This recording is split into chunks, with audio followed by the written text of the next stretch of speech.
नमस्कार। ये कहानी है हिंदू राजकुमारी की जिसका नाम मदस्वा था। कैसे उन देवी के रूप में पूजा जाने लगा और कैसे ये मंदिर कुआ रानी के नाम से जाने जाने लगा। यहाँ तक कि बौद्ध धर्म के लोग भी इस मंदिर को बहुत मानते हैं। पद्मसंभव, जो कि बौद्ध धर्म के प्रचार प्रसार के लिए मंडी से कुछ ही दूरी में स्थित रिवालसर आए थे। कहा जाता है कि मंडी के राजा की बेटी थी मदस्वा, जिसकी रुचि धर्म में बहुत थी। उसे बहुत अधिक ज्ञान था। यही कारण है कि वे पद्मसंभव के इतने करीब आ गई कि वे प्रेम की ऊंचाइयों को छूने लगी। कहते हैं कि मदस्वा के कोई आम औरत नहीं थी। पद्मसंभव बौद्ध धर्म के गुरु थे, जो कि 8वीं और 9वीं सेंचुरी में नालंदा यूनिवर्सिटी के कुलपति थे। हिमाचल प्रदेश मंडी से कुछ ही दूरी में जो रिवालसर जगह है, यहाँ उन्होंने सिद्धि प्राप्त की थी। ऐसे उल्लेख उनकी जीवनी पद्म उल्लेख में मिलता है। कहते हैं कि मदस्वा एक बार अपनी सखियों के साथ घूमने गई थी। वहीं पर उन्हें पद्मसंभव के मधुर संगीत सुनाई दिए, मानो जैसे वे संगीत के भजन मदस्वा को अपनी ओर आकर्षित कर रहे हो। जब वो पद्मसंभव से मिली तो उन्होंने उनसे प्रार्थना की कि वे उन्हें अपना शिष्य बना लें, परंतु पद्मसंभव ने उन्हें अपना शिष्य बनाने से इनकार कर दिया। लेकिन मदस्वा ने भी ठान लिया था कि वे उनकी शिष्य जरूर बनेगी, और एक दिन पद्मसंभव ने उन्हें अपना शिष्य स्वीकार कर दिया।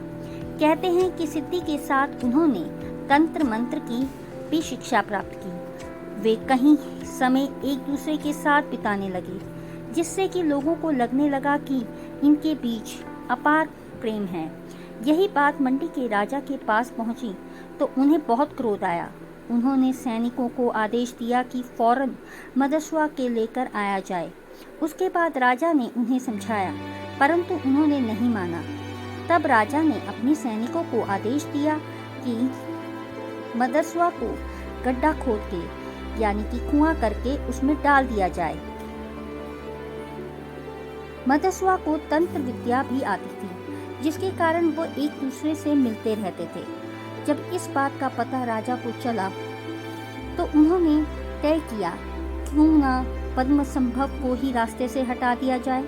उन्होंने सैनिकों से कहा, पेड़ से बंधवा दिया और कहा कि इनको लकड़ी से ढककर आग लगा दो। इनको लकड़ी से ढककर आग लगा दी। कहते हैं उस दिन मौसम बहुत साफ था और पद्मसंभव ने राजा से कहा, मुझे कोई आग नहीं जला सकती, और हुआ भी यही, जो कि पद्मसंभव और मदस्वा का पवित्र शोल थी।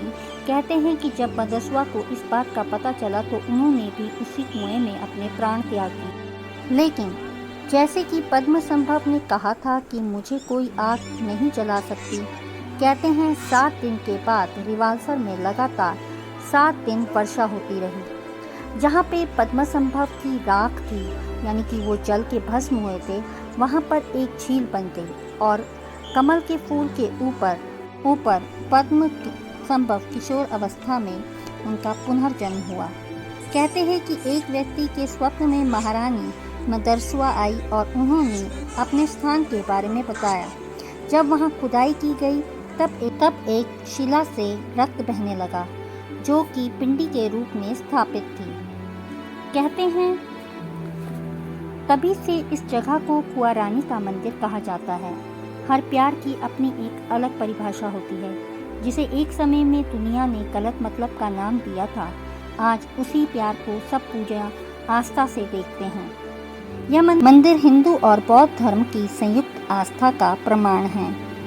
यदि आपको हमारा यह कार्यक्रम अच्छा लगा तो प्लीज़ लाइक, कमेंट, शेयर करना मत भूलिएगा। ऐसे ही और रोचक कहानियों के साथ हम फिर आएंगे।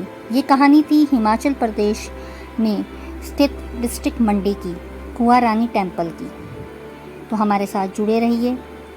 इसी तरह से हम फिर मिलेंगे। नमस्कार।